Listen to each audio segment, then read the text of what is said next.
on sort of an introduction to Enchantment. It's still in print, and I still like it myself. And it takes a brief look at the experience of wonder in its various, more usual areas of life where it shows up in love, in nature, in learning, in food and drink, all kinds of venues. But one of them is of course, art. And then I realized I still had a lot more to say about enchantment in relation to art. So I wrote a separate book about that, which has just been published, called Art and Enchantment, How Wonder Works. So, I have been studying enchantment for quite a while now. But my main focus is the actual experience of enchantment and what we can learn from it. So when I say studying it, I've done a lot of reading, of course, but I've also spent time considering my own experiences of enchantment and the experiences of others that have been recorded. So I'd like to start by sharing with you some of what I think are the chief sort of attributes of it, almost field marks of it. How do you know what's enchantment and what isn't? And then conclude with a kind of maybe a general remark or two before finishing with a question for Iain. So first of all, yes, it's an honor to be here. Thank you very much, Iain, for inviting me. And as I said, my focus is the human experience of enchantment, especially wonder. And first of all, I'd like to say it has degrees of intensity. So low-level enchantment is charm, a charming person, a charming situation. Then one step up, it sharpens into delight, which is a bit, I would use the word sharper, a bit more pointed, a bit more poignant. And finally, it can eventuate in, and this is actually not very common, but it can eventuate in what I call deep enchantment, which I would characterize as joy. Sometimes awe, edging into awe, but mainly joy. I've chosen those words carefully. For example, I haven't said happiness, which to my mind has a slightly different quality to it than wonder. I haven't said pleasure, because that has a distinctly, to my mind, different quality, more selfish in a certain sort of sense. The delight and the joy are very disinterested, not uninterested, but disinterested. Exactly. So let's run through some of these characteristics that I've made a note of here. If you think, and I'll preface that by saying, if you think enchantment is something worth honoring in our lives and even defending, then each of these attributes or dynamics is also a value which could need defending. Okay? So starting with the wonder itself, I think the wonder is what Wittgenstein would call bedrock. You can't dig any deeper. It's a primitive concept. It's just the experience of being lost in wonder, existential wonder, a state of wonder. But you can ask, because you can always ask, what is the opposite? What's the contrary of wonder? I think it's everything to do with will. So will power, the will to power, and by extension, program, system, etc. These will and wonder can be entangled circumstantially, but they remain, even when they are entangled, they remain very different things and opposites in many ways. This experience of wonder tends to be overflowing with meaning, okay? As opposed to wills, the only meaning in a willed program is the one you are trying to make happen, okay? But there's an openness to meaning, which is kind of feels a bit mythic. In moments of wonder, you tend to be living mythically rather than prosaically. It doesn't mean that prosaic life stops. It doesn't. But you are aware of something different taking place. And in that sense, it can feel fateful, can feel like you were meant to be the recipient of this experience on this occasion. And certainly, if not fateful, then at least personal. Enchantment is always deeply personal. It's relational. Okay, this is a terribly important point. It's always a matter of being in wonder at something or someone, or being enchanted by someone or something. So it very often takes the form of a meeting or an encounter, usually across a gap of differences, that then stop being so formative. You've bridged something across differences.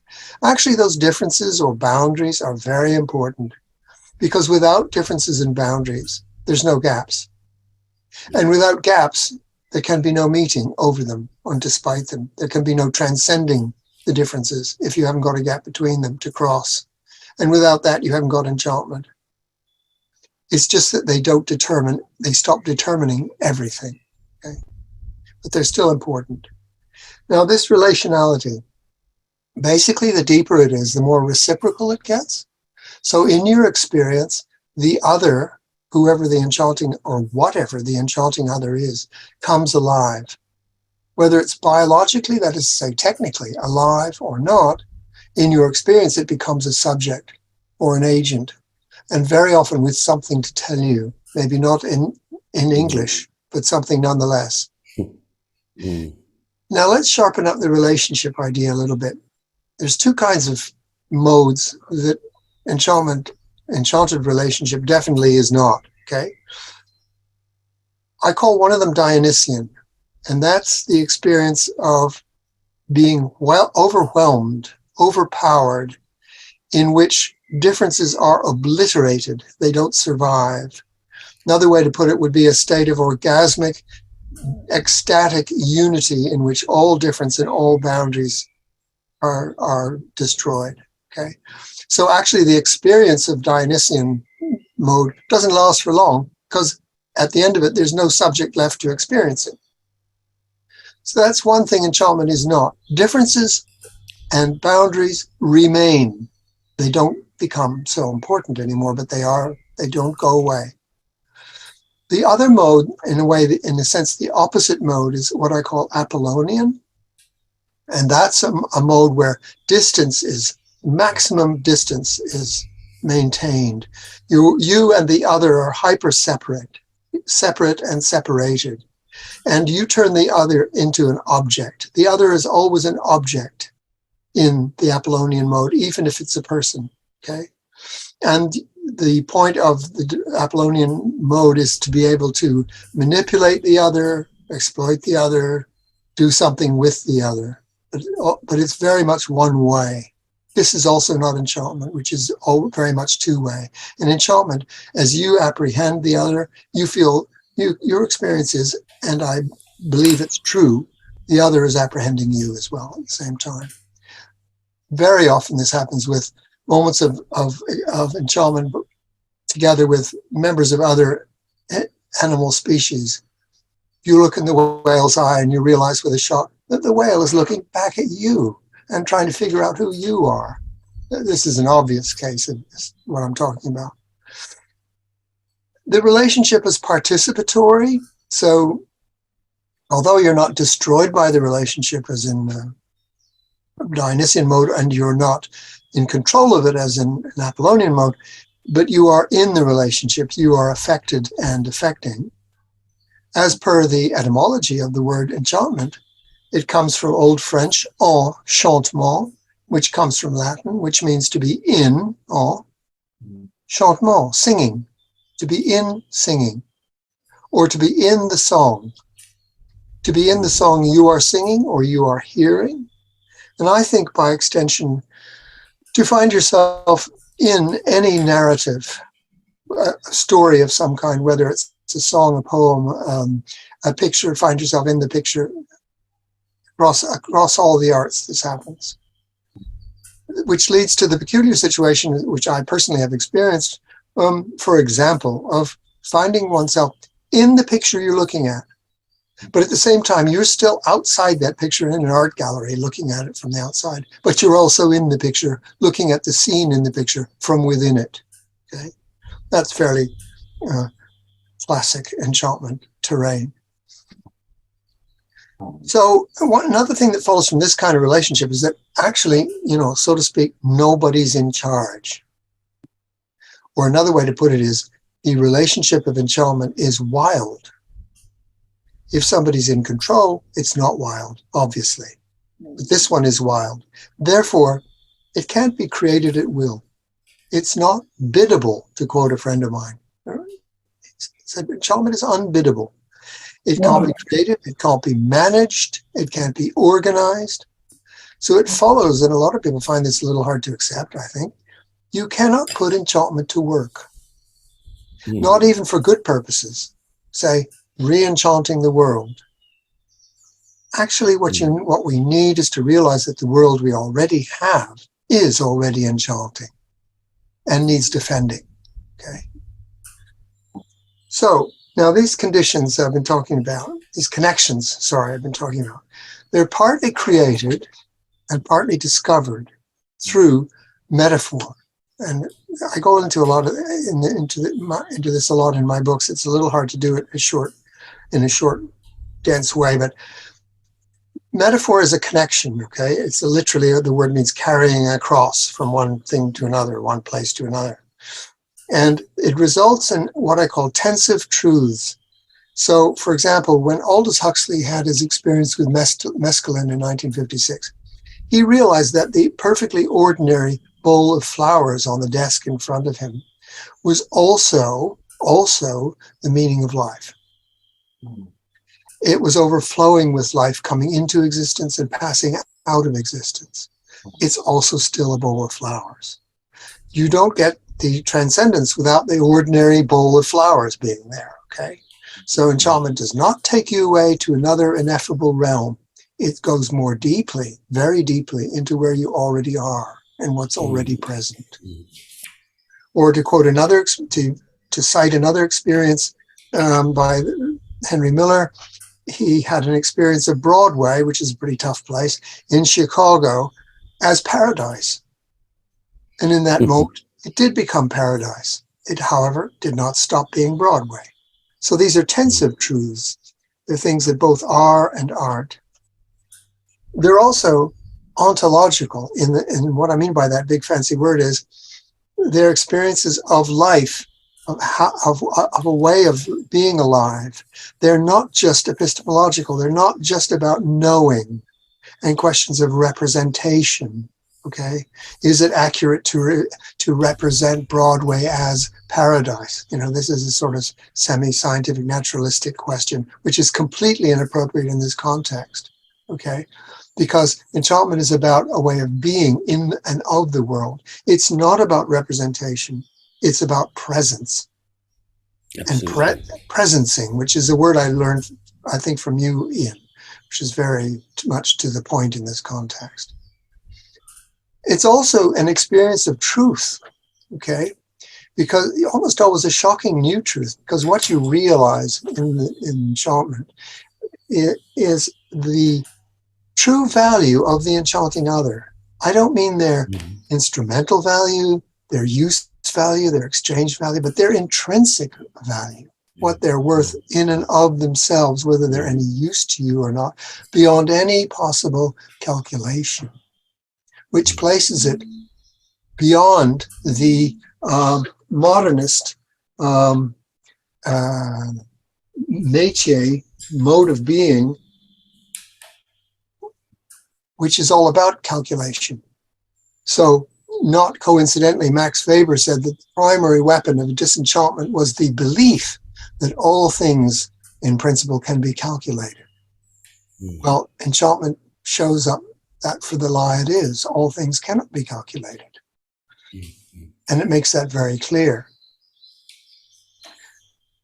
Right, another very important concept is, which I also have taken from Max Weber, is concrete magic. Wonderful phrase. In 2 words, he compresses so much. And what Weber meant by that, by saying enchantment was concrete magic, was that it is both a moment, not time, not abstract time, but a particular moment, and a particular place, not abstract space, because there's nothing abstract about enchantment. A short but deep moment in a place that's now enchanted, which is at one and the same time material, what we call material, physical, very precise set of circumstances. That's the concrete part. And on the other hand, completely, ineffably mysterious, spiritual, unfathomable. That's the magic part. And these two, which we have been trained for so long to separate completely, as completely as possible, are indissolubly wedded together. Okay? In fact, enchantment as concrete magic is upstream of that very distinction. The distinction just doesn't apply yet. So when you meet somebody who, a modernist, will typically say, well, yeah, that's all very well, Patrick, but which was it? Was it material or was it psychological? Was it spiritual or was it subjective or was it objective? This is a set of destructive questions which cannot be answered and should be refused because they don't apply. So the thing is, this has some peculiar results, peculiar in terms of our normal experience. The experience is transcendent, but it's an imminent transcendence. So the deeper you go into, as one author put it, the deeper you go into the enchanted place, the bigger it gets, not smaller. And the more time you spend on it, the more time slows for you to spend that time. It accommodates you in that sense. Okay. However, and this is perhaps almost a tragic point, at least for some people, the time is not infinite that is allotted to enchantment, and the space is not.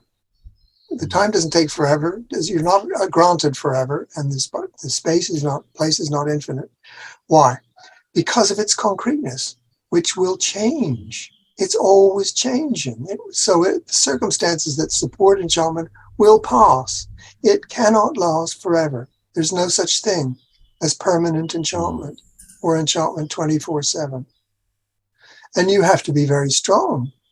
You have to have a strong ego to let it go when you have to let it go. Okay.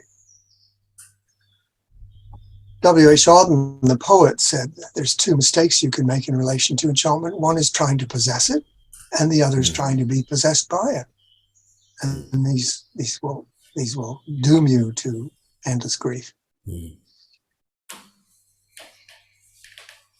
So I've already said you cannot enlist enchantment in a cause, because that exposes it to disenchantment, to the disenchantment of will.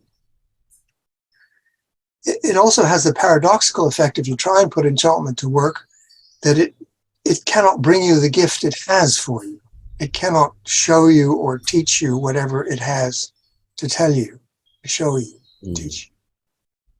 So what can we do in relation to enchantment? What attitude can we adopt, should we adopt? This is where this wonderful phrase by Freya Stark comes in of fearless receptivity. That really is an excellent summary of the correct attitude to have. You can stay open to enchantment. You can resolve to pay attention to it if and when it does happen, to honor it and learn from it and even work with it. You can also, and of course, all manner of artists, and I think religious ritual does the same thing, you can create the conditions which favor enchantment, okay? Those conditions absolutely. always include a degree of wildness and openness and also humility, okay? Because you're not in charge. Enchantment hates micromanagement, and it hates hyper-control and tends to avoid them. And if you do this in a principled and consistent way, you are encouraging something the philosopher Paul Ricoeur called second naivete. So the implication of this idea is that we have this openness to enchantment as children. We learn to lose it as adults. Then if we stay stuck in that stage, it's a case of arrested development.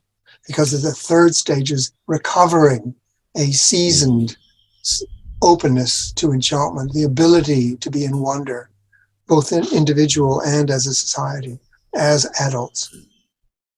So the last thing I want to say about enchantment then is that I think J.R.R. Tolkien, who, believe me, knew a thing or two about it and worked it into all his books, was right when he said that ultimately enchantment is love. Quote, a love and respect for all things, whether animate or inanimate, an unpossessive love of them. Remember what Auden said, an unpossessive love of them as other. And he added that fairy, which was his word for enchantment, is as, I'm quoting again, is as necessary for the health and complete functioning of the human as is sunlight for physical life, end quote. That's something I think we are in conditions of late modernity, in danger of losing, which is where, of course, Iain's work comes in, your work comes in, and it is so extremely important. Because ultimately, in my view, enchantment isn't about an ecstatic ecstasy. It's not about an extraordinary state of consciousness, although it is a different state of consciousness. But what that state of consciousness and condition of the world encourages and partakes of is ultimately simply sanity. It's to do with sanity. It's to do with what Blake called life delighting in life. And so I think in that sense, although you can't use it for anything, enchantment is terribly important, terribly valuable. Now, my question for Iain, which I leave with him to do whatever he wants with it, is, first of all, it seems to me, it seems perfectly clear that enchantment is very much in the mode of right hemisphere mode. Presencing, relationality, metaphor, narrative, ambiguity, animacy, and personhood. I'm tempted to say a no-brainer, if you'll pardon me putting it that way.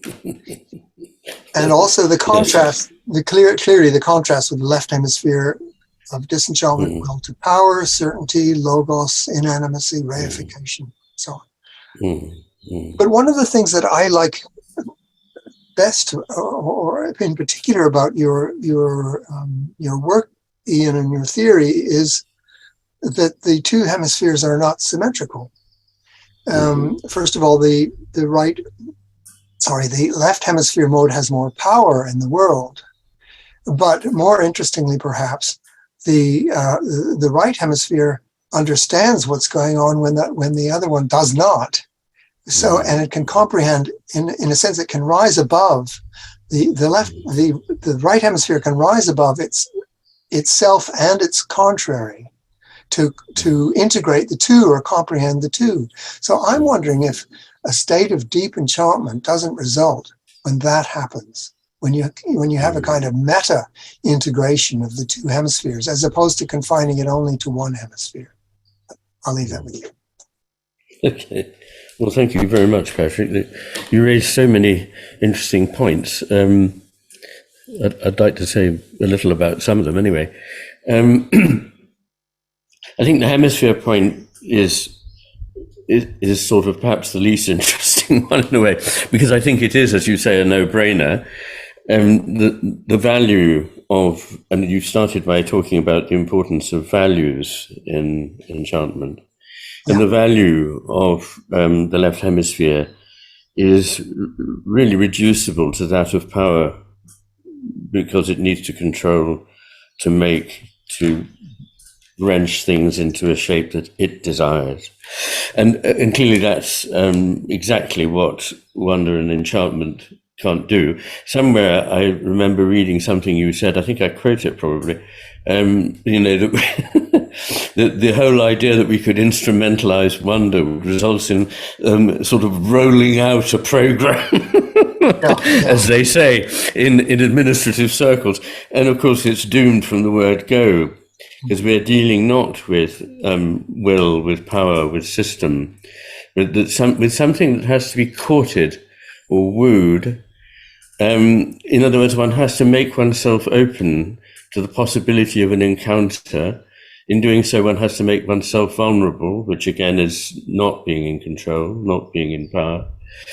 And you can't expect it to happen at any one moment. It may very well not happen. But if you don't put yourself in the way of it, it certainly never will. So I think you made the point that we can't we can't make it happen on demand, but we can make circumstances such that it is more likely to be something we encounter. And in that way, it is like love, in that you can, one a very important purpose or fulfillment in your life can be to love. And I mean here, I'm just thinking it applies across the board, but let's take the simple case of erotic love, falling in love with somebody, and you can't make it happen, and you can't be sure when it will happen. You can't do anything about it happening, except you can stop it happening by putting yourself in circumstances where it's almost certainly never going to happen. So it is something about opening up the field. And I like very much what you said about opening meaning, because this again is a difference between the hemispheres. One way of looking at it is the left hemisphere wants to close down on a certainty, whereas the right hemisphere wants to open up to a possibility. And since I think all things are fundamentally of the nature of being possibilities, some are actualized, some not, rather than being certainties, I don't think they really figure. And then again, this right hemisphere openness is very important in creating what, as you say, Freya Stark called this fearless receptivity. And I think that's a very, very good phrase. I use a slightly less good one myself often, which is active passivity or active receptivity, which makes the point that there is something you can do to dispose yourself without necessarily controlling. Well, in fact, definitely not controlling an outcome.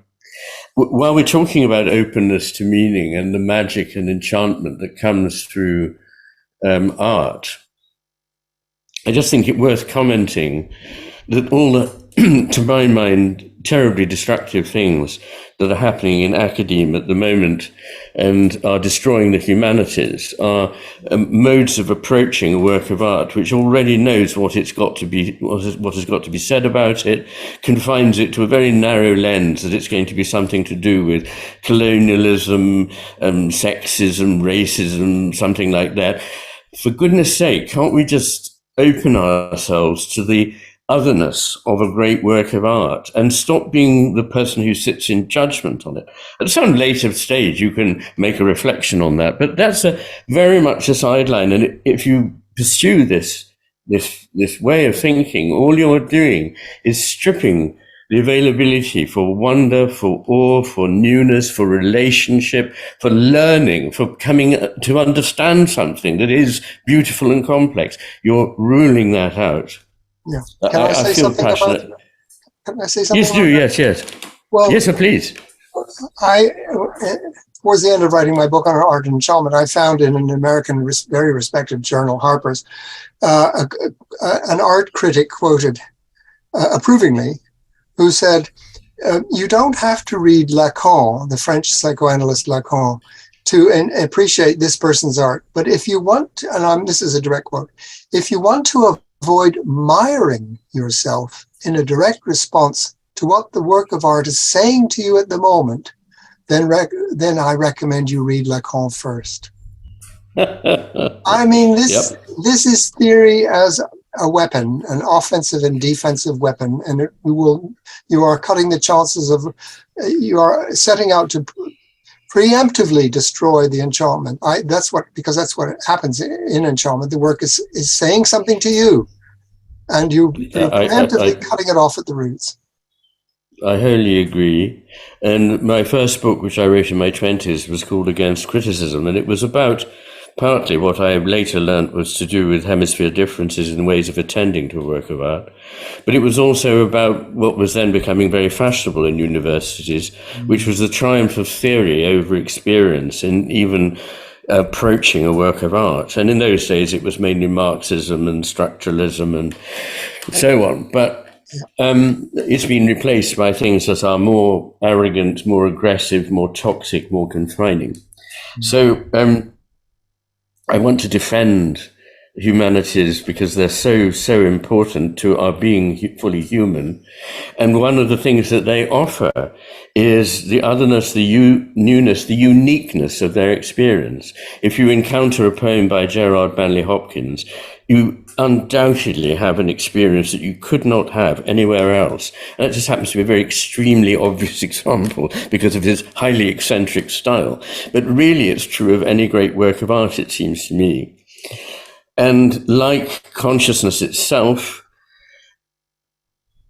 it is always directed to something, and that's a point you were making. Consciousness is always of something. It is relational, and the relation is two ways.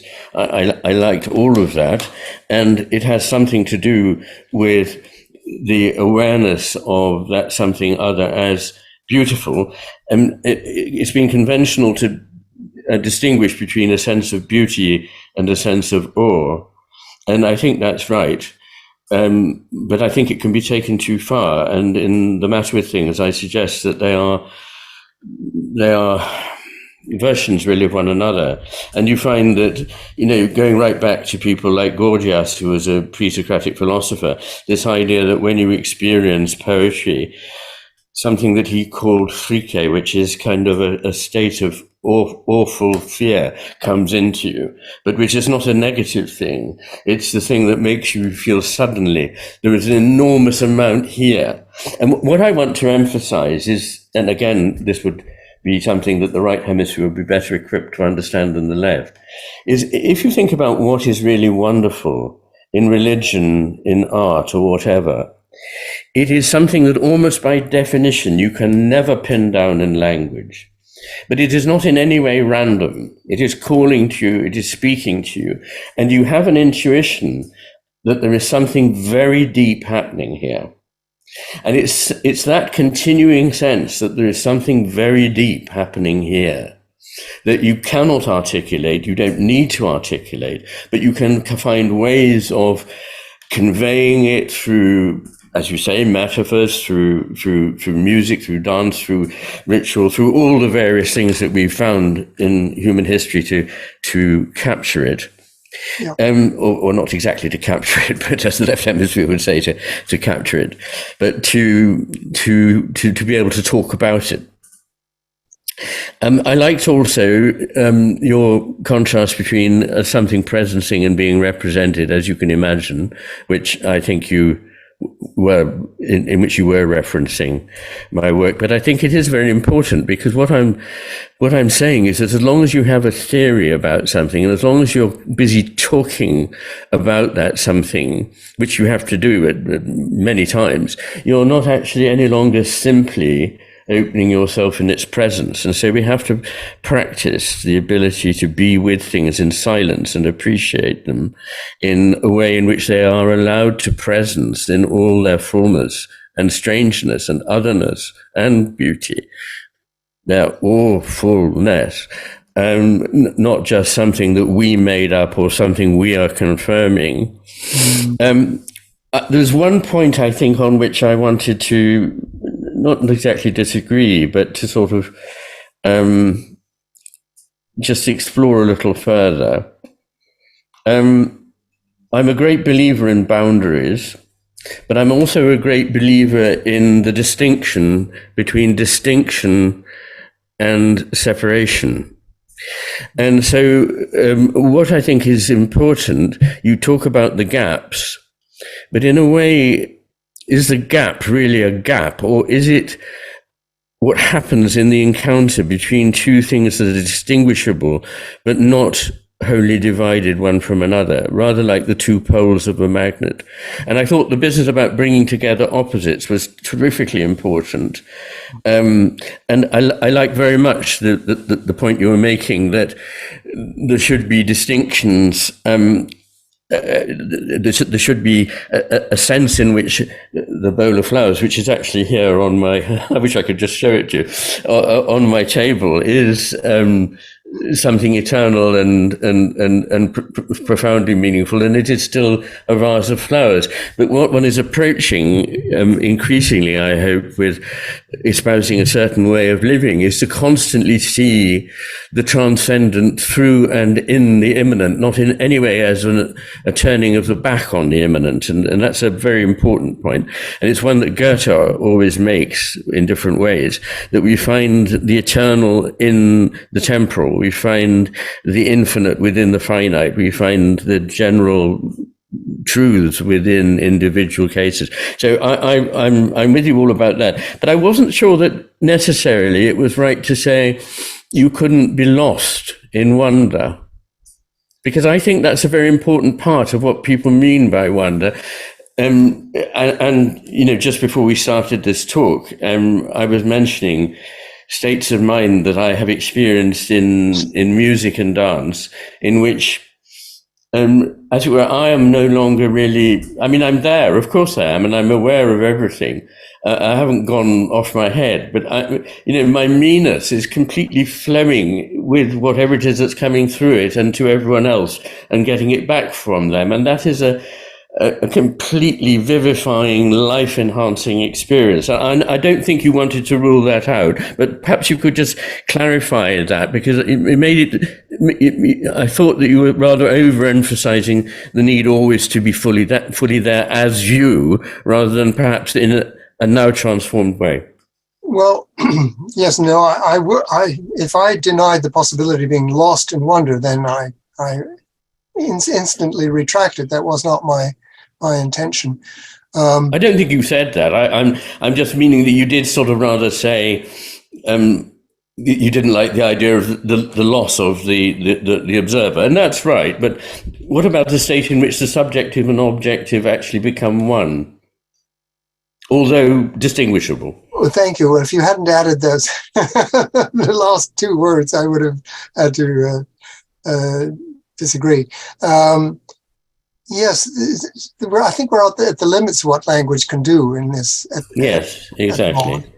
And without avoiding your question, I'll come back to it. But I think artists, in a sense, creative artists, in the sense of painters, musicians, poets, let's say, have something of an advantage over people who write about enchantment as such, in that their art can invoke enchantment, as it were, and invite it. I like to think about how, at least in my own case at any rate, what I'm doing is rather similar to one of the people in the very old Neolithic caves who left handprints on the cave wall. You notice the important thing is that for this metaphor I'm using it metaphorically. The important thing is not that they put paint on their hand and then went like that on the wall. The important thing is that they put their hand on the wall as it is. They took a mouthful of charcoal and pigment and water and sprayed it all around the hand and then took their hand away. So I consider myself to be writing around enchantment. And when you've taken all the words away, and the more of them and the more accurate they are, the better, but they won't be the thing itself. They can't be the thing itself. But if you take them away, what you'll be left with is something you can look at and go, aha, so that's what he meant. That would be the ideal. Well, sorry, did you want to say something more? Yes. Well, yes, getting the balance right between boundaries and gaps and so on.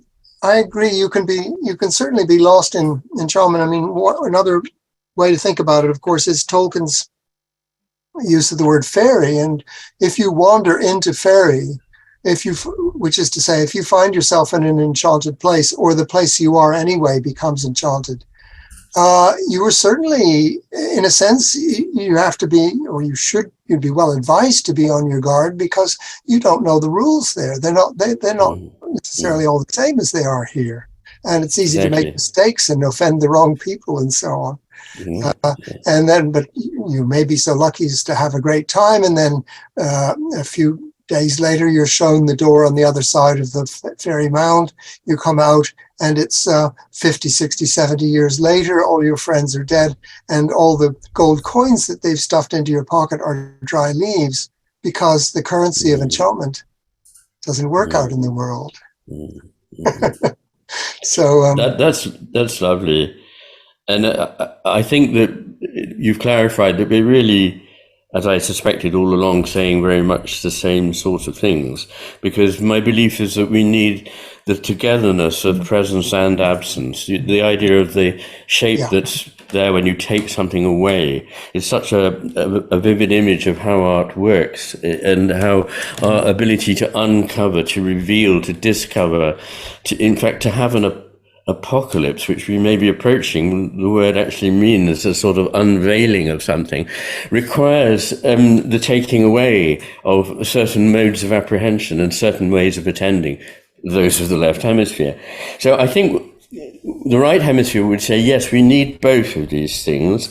I always say, sorry, boring to repeat this, but that we need, as the right hemisphere sees, not just either or both and, but both either or and both and.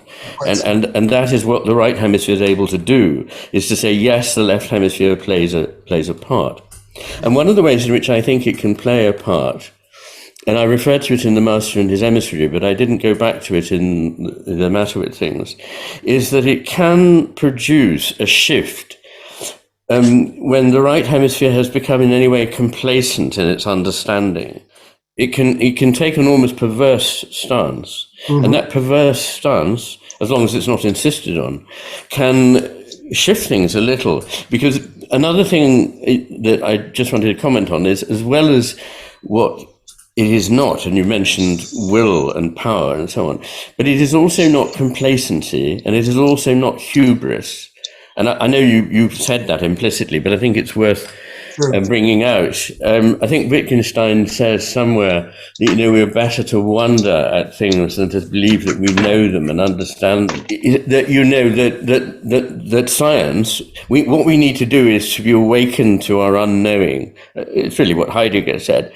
And that science risks sending us to sleep again. Although science is a very active and interesting occupation, when I hear the complacent pronouncements of so many technicians and scientists these days, I think this is, they've espoused everything that will stop them from seeing the awe and the enchantment, because they think they know it all, and we don't know anything.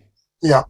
And how can you stay open to learning new things if you think you already know the important things?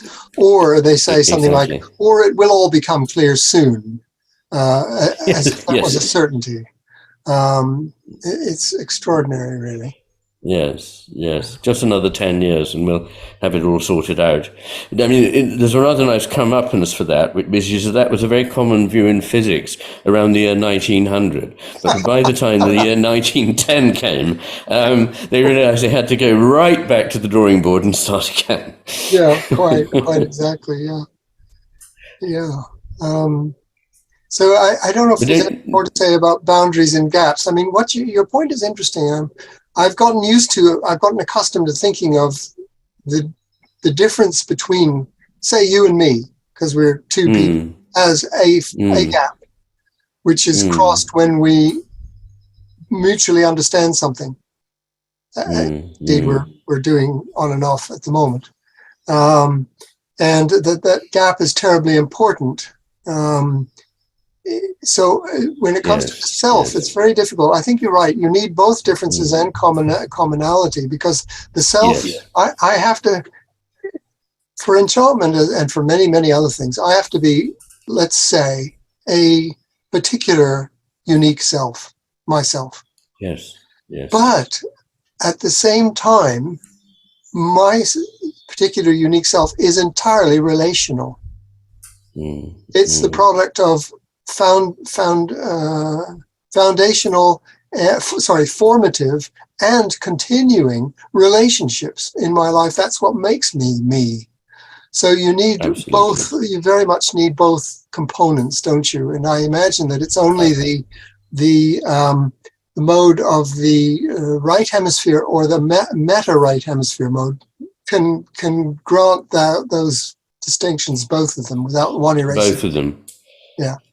Yes, I couldn't agree more with that, and it brings us into the territory of self and ego. Jung made a distinction between these. Ego, the thing that initially helps you see yourself as a child as separate and establish your identity, but the self as being the mature thing that takes over from that and sees itself as necessarily founded in, created by the relationships in which one stands. Yes.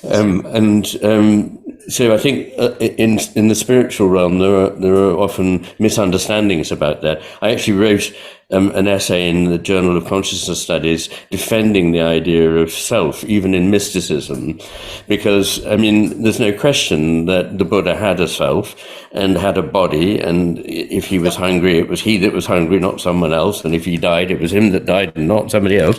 But nonetheless, he was able to embody in his life this ability, which I hope is the root of wisdom, to be able to see things in this relational way, which means that there are distinctions without separations or divisions. And the best example of this is the poles of a bar magnet, which are completely distinguishable and in some sense opposed to one another, but they're not separable. Not even for a moment are they separable. They inhere in one another. And one of the things that I try to suggest in my discussions of the conjunction of opposites in the right hemisphere is that the right hemisphere alone is able to see the necessity of holding two things that on the face of it, according to the right hemisphere, have to be in opposition to one another, and show that they are also, as well as being in opposition to one another, what co-create their reality. Well, I think what the Apollonian mode tries to do is to create a distinction which is absolute, which terminates in a separation between you and the other, so that you can do anything to the other and not have anything done to you, basically, which of course can't ultimately be done. But that's the program. So I think that's a very important point about distinctions are not necessarily, don't entail separations, or not complete separations at any rate. I wonder though if also the distinction which you perfectly legitimately make, and I know exactly what you mean, between the Apollonian and the Dionysian, and I think I used it myself, and of course Nietzsche made it famous, and I wonder though if it can be seen as too sharply separated as well, and that there's something very fruitful that comes from an ability to hold these things at the same time. Maybe that's really what you were getting at, that one shouldn't collapse into the Dionysian or into the Apollonian mode, but that the way in which these two can work together and complement one another can bring forth something creative and new, which we are there to experience, but we're also partly lost in wonder in it. I do think of them as being on either ends of a continuum in which enchantment is somewhere near the middle, as long as you don't deduce from that enchantment is simply the perfect balance, the perfect mix of one or the other without anything else coming in. Yes. But allowing for that, then I think, yes, I do think of them as extremes on a continuum, with enchantment somewhere in the middle. But could I gloss that and say enchantment might be better thought of as not in the middle, but encompassing them together?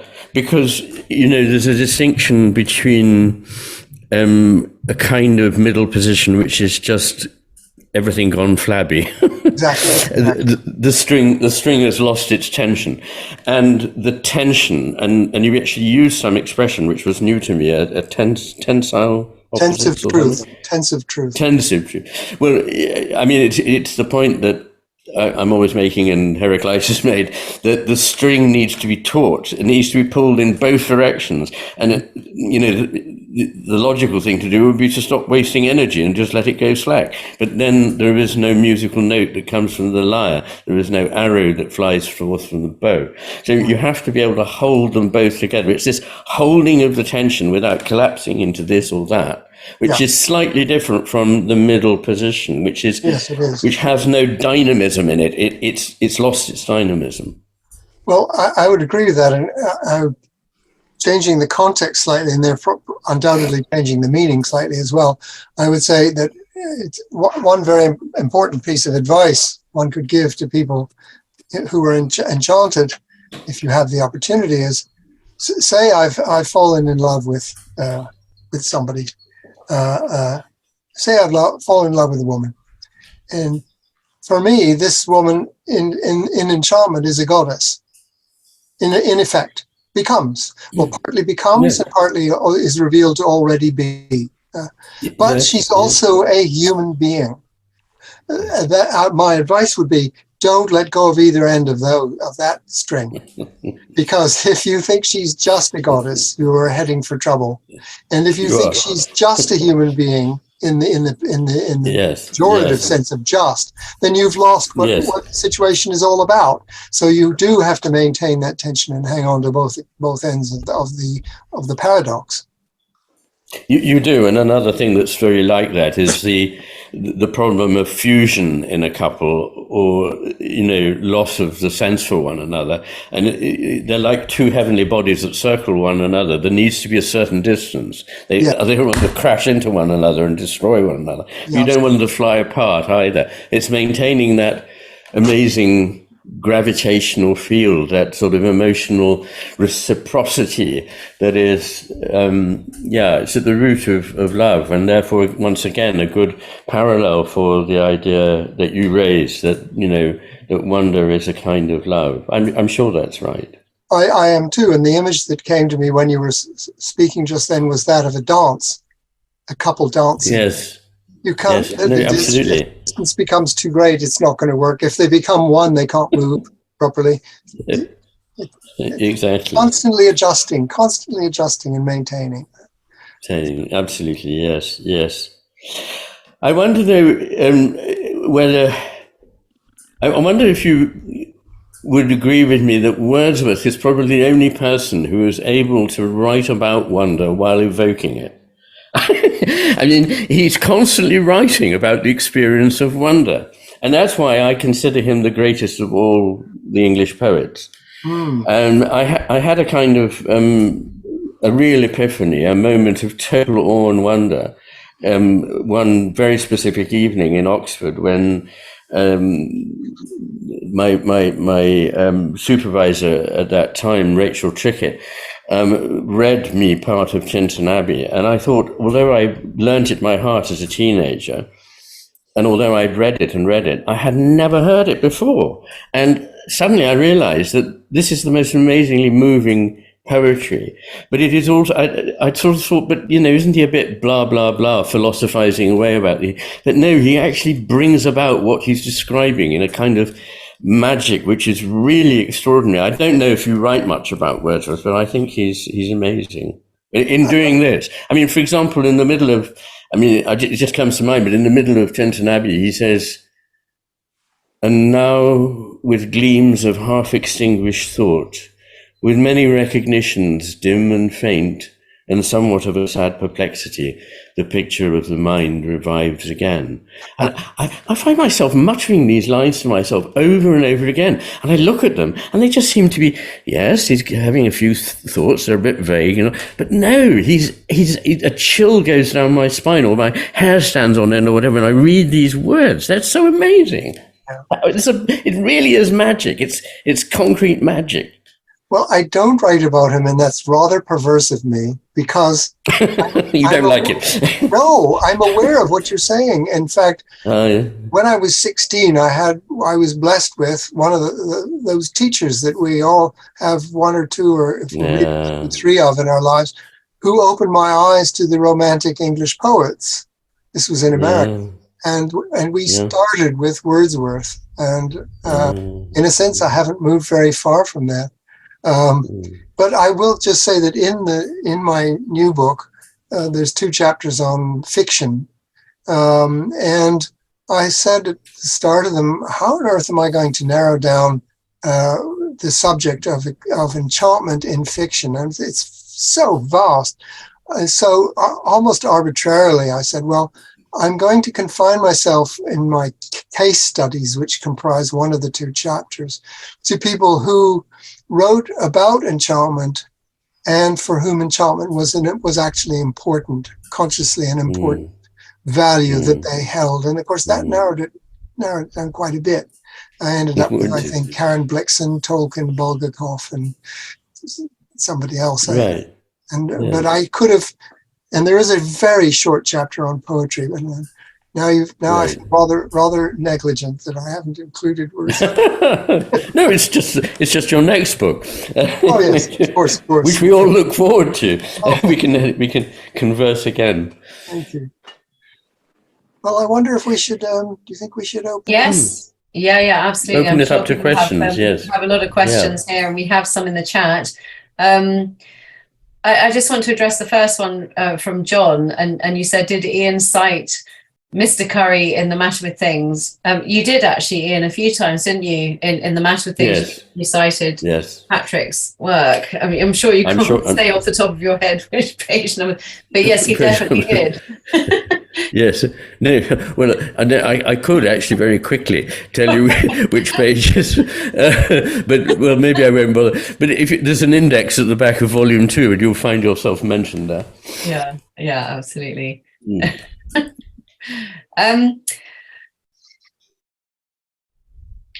Let me just see what the next question is here. We have a few people with their hands up. Actually, I'm going to go to the first one here. Mark, did you want to unmute and ask your question? Mark Reed. Oh, thanks. Can you hear me?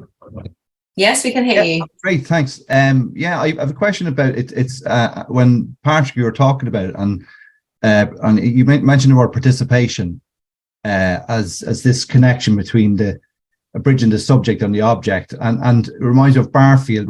Barfield talks about participation, and I just wonder, is that is that what you're talking about? But I just kind of read from Barfield and just see. He talks about the original participation. I think that a distinction should be made. So the original participation is that there where something that stands behind the phenomena, and the other side of them for me is represented, which is of the same nature as me. But then he talks about the attaining of the final participation as thinking human beings. So it's to return to this child's basic understanding of the world as being full of alive and conscious beings, but this time in full awareness that we ourselves, by our thinking, are participating in the not knowing of reality. Whereas again, the original participation is the child perceives, hears, feels the world really alive and conscious. They're nearly part of the world, and I'm thinking as well about child, before they even they think themselves as an I, they're rolling around the ground. They're nearly part of the world. They bang against the table, and maybe for the first time realize actually that they cry and they realize that they're separate, So I'm just wondering, Barfield, would you see yourself aligned with that? And I don't know Barfield well enough to really be able to answer your question. I did read Barfield, Saving the Appearances, and one or two other books quite a few years ago. It made an impression on me, but at the time, my second impression was, this is really interesting, but I have no idea what to do with it. And there's a certain there's a certain pragmatism involved in thinking and writing philosophy in the broadest sense of the word. And if you ultimately can't find what to do with it, it probably isn't going to go into the mix. What you've reminded me of now is that, well, I like the idea of original participation, and there's many parallels with what I talked about, recovering a sense of wonder and a second naivete and so on. Barfield gave it a collective eschatological spin, sort of like a early golden state where everything was great, and then there's the fall, and then there's the reinstitution of everything collectively. Something in me is not comfortable with that as a dominant narrative. It's a little too collective and a little too one-directional for my taste, but that may be just a personal idiosyncrasy. Okay. And Iain, do you have any comment?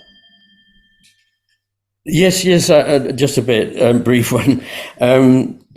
I may be mistaken, but I think the phrase is originary participation. I'm not sure, but that might be a distinction between a temporal sense of original and a kind of ontological sense of origin. But if that, in any case, it's not important. But I think one can, I thought when I was listening to Patrick's talk, I thought about this idea of the before and after, and the saying of Dogen, when I was seeking, before I sought enlightenment, the mountains were mountains, the rivers were rivers. When I was seeking enlightenment, the mountains were not mountains, the rivers were not rivers. When I became enlightened, the mountains were mountains and the rivers were rivers. But I think there's a distinction between the third position and the first, Yes. which is that there's been a fusion of things, so that the distinction between them not being and being has been fused. So that this new being of the mountains, yes, they're still mountains. That you wanted to stop us saying they're no longer mountains. They are mountains. They are rivers, but they're also seen in a new light. Right. And that's like the difference between the innocence of a child and the innocence of a saint who suffered. Yeah, I couldn't agree more, and that's why I think I use the term the recovered sense of wonder as a seasoned sense of wonder. It has been through life, and it's been tested. Actually, it's been tested and come out the other side. Yes, it's been bought at the price of experience, and that experience includes a kind of suffering. So, I mean, it is something rather precious that comes out of the crucible in which our experience is made. That's right. Anyway. Thank you. Thanks. Thank you. Elizabeth Locicero, you've asked a question in the chat. Please discuss the idea of strangeness and wildness. And I think you're here still, so you're welcome to unmute and elaborate on that, or we can leave it for Iain and Patrick, and you can come in a moment. The idea of strangeness and wildness. Yeah, I hear this idea being mentioned of strange things, and it interests me incredibly because of the idea of openness to possibility, and this somehow to this idea of longing, and what draws the attention. I was recently just at a conference with Martin Shaw, the storyteller, and Paul Kingsnorth and John Pajot. It was amazing because they were talking about wildness and strangeness and strange places. Of course, it took place in Dublin, and then they had to go to Glendalough, to see the place. But Jonathan Pajot is talking a lot about the importance of narrative, and particularly fairy tales, and the oddness of them, and yet the correspondence with lived experience. And so, to me, it seems to anyway. So I think in some ways the left hemisphere has murdered the strange and the wild, and the uniqueness of each person and their experience in their life, and so. And in a way, it demands humility. The description of strangeness demands honesty, and I wonder if that isn't a conduit as well to enchantment that's missing in our modern world, which is so conformist. Thank you. Thank you. Well, do you want to go first, yes, or I'll shall say something about that. Yes. Yes. And certainly, enchantment is a non-ordinary state of mind and state of condition of the world. It's, by the way, never just one or the other. It's always both together. And so it is. You go, oh, something strange is happening. But part of the strangeness can be that it feels inexplicably familiar, and you have no idea why it feels familiar, but it definitely does. There's a feeling of re-encountering something or someone that you already knew. So within the strangeness, there's a familiarity, and within that familiarity is strange. So there are lots of paradoxes flying around in that. Wildness, I said that one of the sort of honorary definitions of enchantment was that it's wild because nobody's in charge. And one of the things I like about the point of enchantment as wild is it kind of resonates with the idea of enchantment as a wild creature or a wild place. They're sensitive, and if they hear if they hear a hunter who is very completely, usually purposive, and a twig snaps, it'll be off. It won't hang about. And so there's a what would Goethe call an elective affinity between the wildness of enchantment and the wildness of wild nature, which I think is very much to the point. I would almost, although I don't want to have to try and defend this now because it's too complicated, but I would almost go so far as to say that ultimately all enchantments are rooted in wild nature, including our own wild nature. We are natural beings, part of whose nature happens to be culture, but we're natural animals. So the enchantment is not an experience a robot, as far as we know, could ever have. It has to be an embodied, imperfect, limited, wandering creature such as ourselves. And I don't think we're the only species that experiences enchantment, by the way. I'm pretty sure other animals do as well. Anyway, that's enough. Well, I love that. And I agree with it fully. I'd just say one of the problems is that you said something about the left hemisphere, and of course one of its things is to make everything familiar and lose its strangeness. It's no longer open to the sort of radically new or different. And I don't mean by that some sort of cheap novelty. I mean the radical newness that comes from really seeing into the life of things, as Wordsworth would have put it. So it makes what is living and strange dead and familiar, and it makes it must be in charge, and therefore wildness is an offense. And one of the things I find so depressing in the modern world is that there are so few places left where we can experience wildness in nature, and it's so important.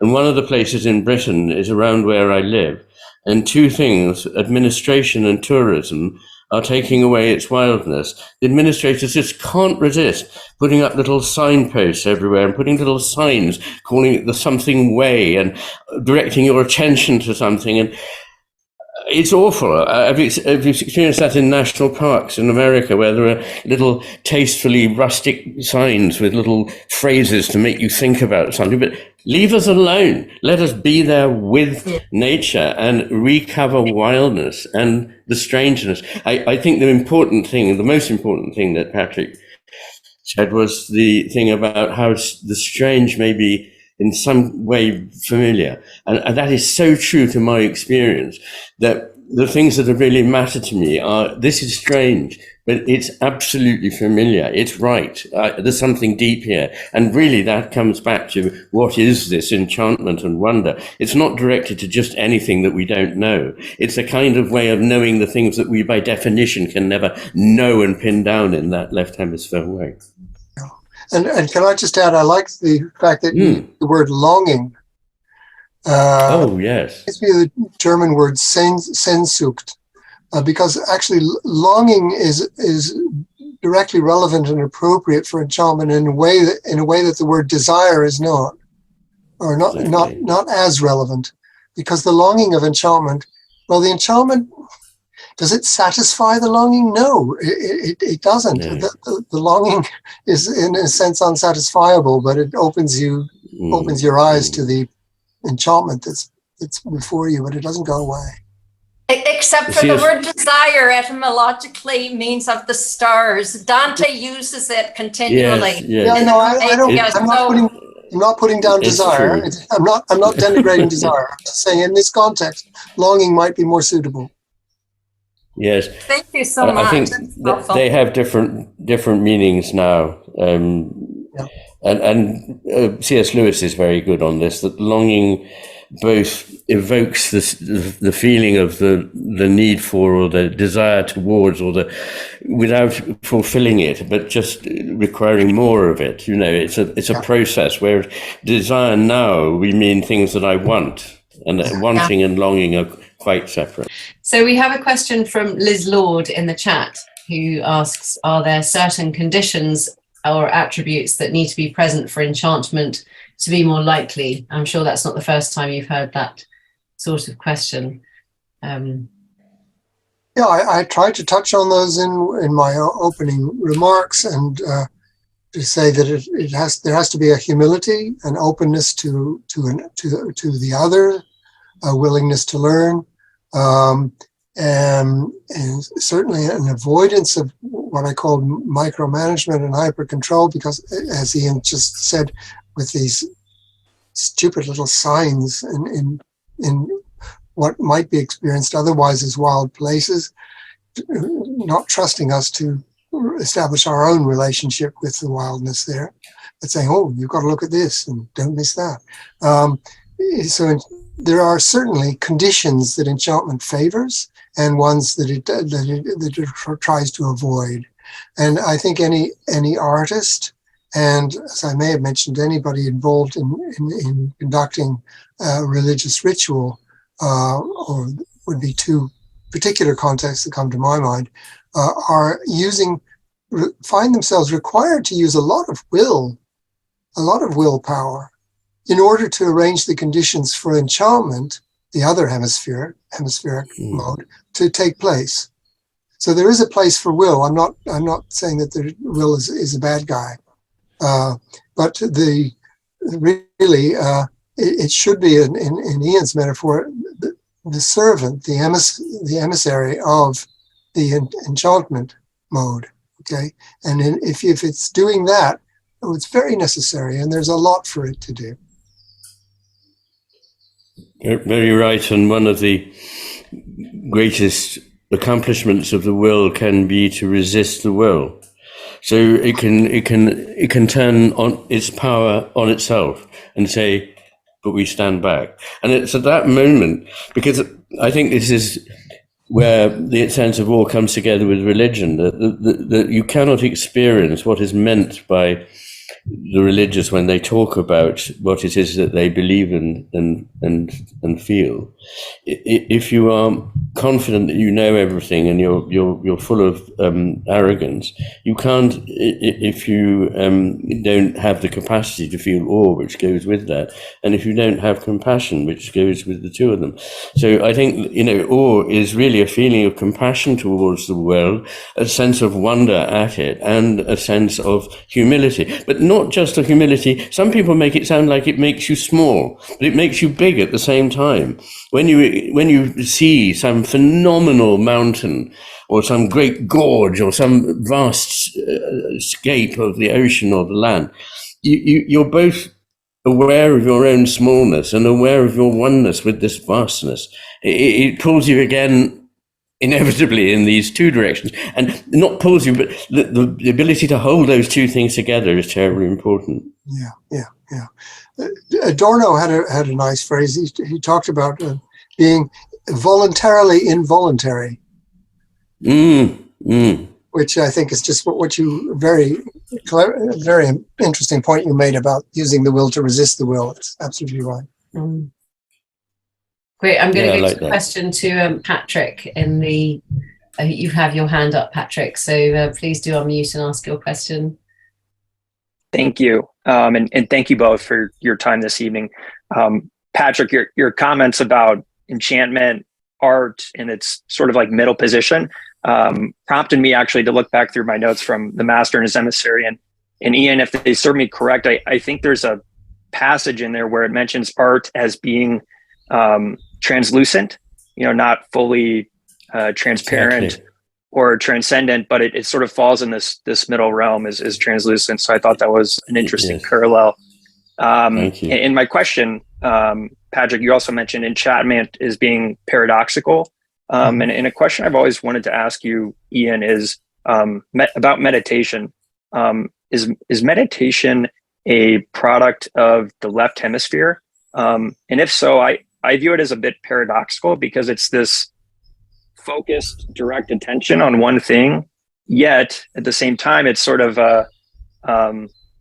unpowering the left hemisphere because we're aware of it, and maybe we want to acknowledge less of it. So sort of like this concept of paradoxes, enchantment, potentially meditation, mindfulness, and do they all relate or are they unrelated? Gosh, very good question. I'll try and be quick. I think mindfulness does seem to correct the normal waking state in which the left hemisphere is somewhat preponderant over the right in most people. And there are many aspects of mindfulness meditation which are obviously recruitment of the right hemisphere. So I write about that in some part of the matter with things. But I think there are different kinds of attentional training, and one of them you mentioned, which is focusing on a point. And that sounds very much like the left hemisphere, and it is. But I think that one of the things about that, which is really very different from mindfulness, in which you're not focusing, but you're stilling the various things that tell you to attend and judge and have opinions and verbalize and so on. But one of the things I'd say about the attention to the small focal point is that it's probably, I keep referring to this wonderful thing that T.S. Eliot said about the meaning of a poem being the meat that the burglar tosses to the dog while it burgles the house. So in other words, it's keeping the left hemisphere. Now you watch that over there, and now I'm going to go where I need to go. There is a slight rider to this, which is that I think that states of elation, states of elation, which can occur in certain meditative practices, are correlated with higher activity in the left frontal lobe. And I think there are two things to say about that very briefly. One is that the left frontal lobe is one of its main point of existence is to exercise control over the posterior part of the same hemisphere. So if the verbal parts of the left hemisphere need to be stilled, then maybe the left frontal lobe is recruited, and the emotional timbre of the left frontal lobe is a bit overexcitably happy, basically. It's prone to elation and it's prone to overconfidence and so on.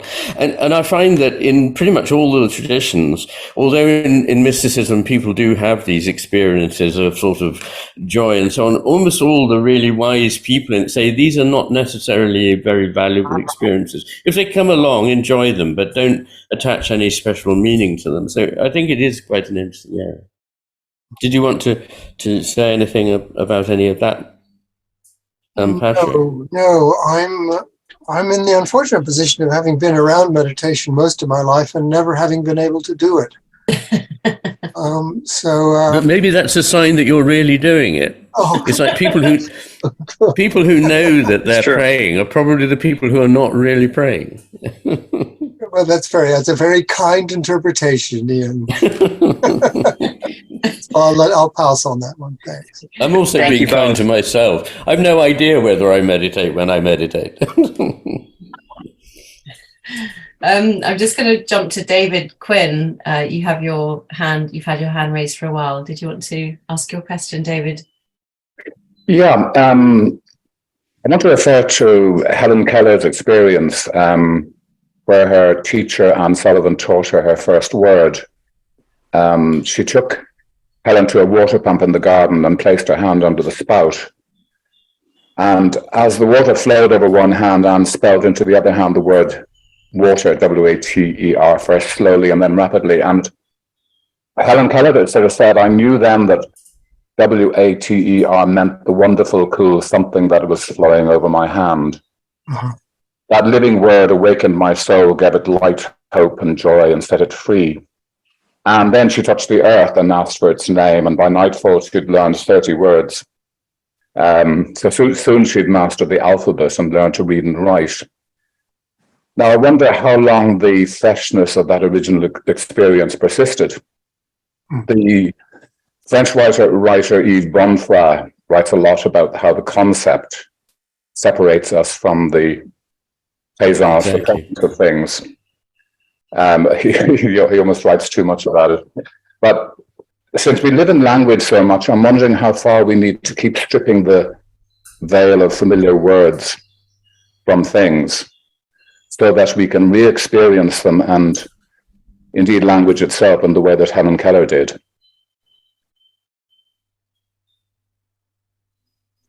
Well, I'll start, Ian, if that's all right.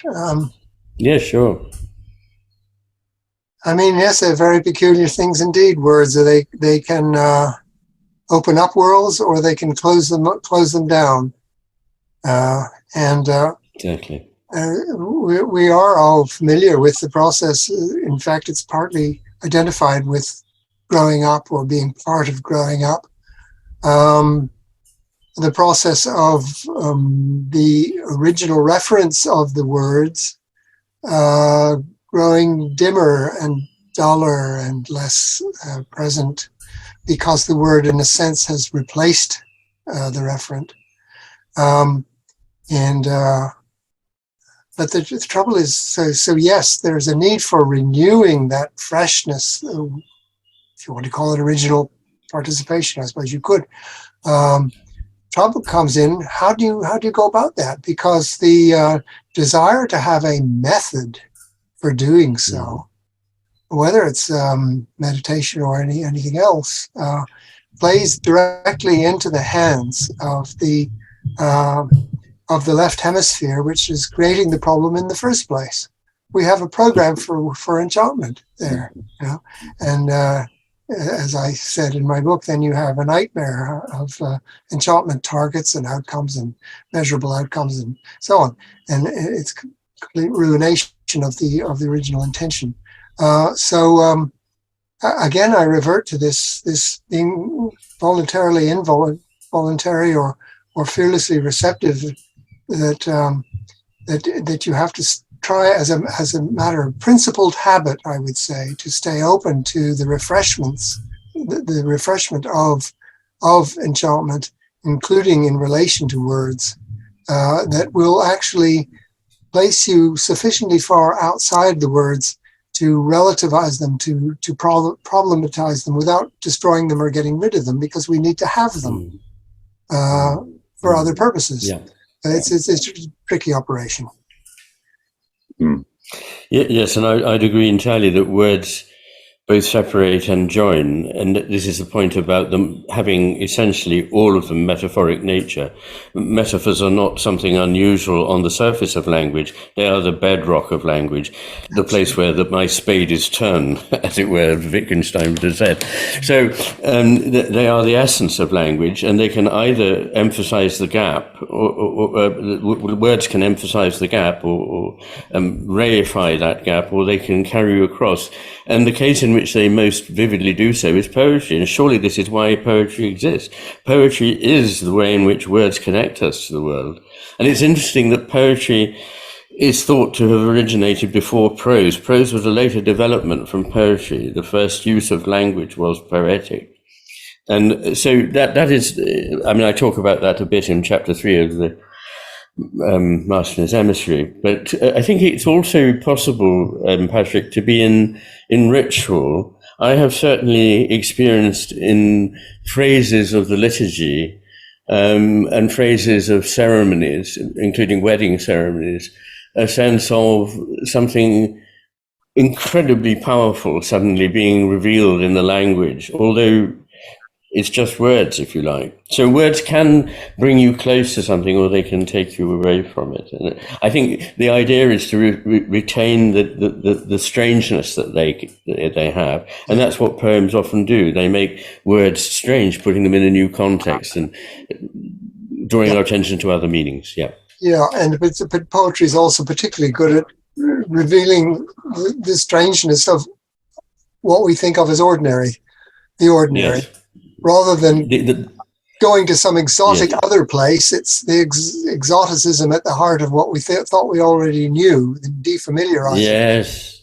And also, I think it's significant that if you imagine a sort of round table of the movers and shakers of the world, the really powerful few, money men, politicians, technology people, and so on, you say, well, I'd like to introduce another person to this conversation, give them a seat at the table, a poet.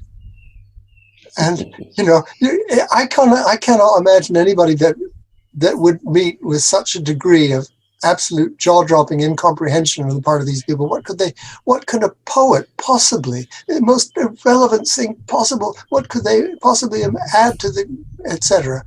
But that's significant. That's significant. That degree of incomprehension and potential disapprobation means that in a sense, you could say it's a sign that the poet's onto something important. This experiment would be a terrible abuse of the unbelievably precious time of the poet. That's true. There you go. Very, very Shelley. Sorry, go on. Sorry, I was just going to say, Shelley spoke for all poets really when he said that I can't remember the exact beautiful words in his defense of poetry, but he talked about how it strips away the veil of familiarity from things. That has concealed them from us and allows us to see them again in their true essence. And that's what I think good poetry does. Wonderful. Very briefly, I just wanted to refer to Patricia's point in the chat when she said, are we referring to the Sublime? We didn't actually touch on that at all. It might be too in-depth to go into, but is there a similarity here? Obviously, everything has its own distinction, but in terms of the Sublime? Well, I'd say yes. I'd say Sublime is what we're talking about. Well, at last we've got something we can disagree about, Ian. Okay. What a relief. Okay. Well, I'm not going to disagree entirely. I think there's definitely some overlap, but I'm not comfortable with what I would see as reducing enchantment to the sublime, which in academic contexts is very easily done because people go, the sublime. Well, now we know we're talking about Burke and so on. There's a whole... It's a fair point, yeah. There's a subject called the sublime, and it includes some things which are to do with enchantment, state of wonder. It also includes other things like terrible smells and awful dangerous heights and so on, which are not on the face of it enchanting. So I resist that identity as a sideways reduction. Okay. Well, I didn't mean it to be reductive, but I meant that it was when I said yes, I thought it was in the same territory we were talking about. But on the point about the terrible cliffs, Lewis says somewhere, I could never have understood what was meant by the fear of God if I had not seen terrible cliffs and huge mountains. And I think that's beautiful because he's reclaiming the word fear from its sort of sense of something cowering and timid and evasive, but in fact something that instills frike in the soul. It's that thing that makes the hair on the back of your neck stand up. And I just thought that if you talk about a piece of music being played and you go to a concert, you could say it was charming. To go back to your hierarchy, you could say it was delightful, and you could say it was sublime. And if you say it was sublime, you really mean I never expect to hear this played better again in my life. It's really something that meant so much to me, and I would call that wonder.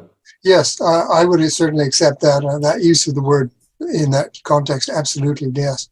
So also Lewis, in another mode, C.S. Lewis said, recorded that his brother made on a biscuit tin a little miniature garden of moss and leaves and drops of water and so on.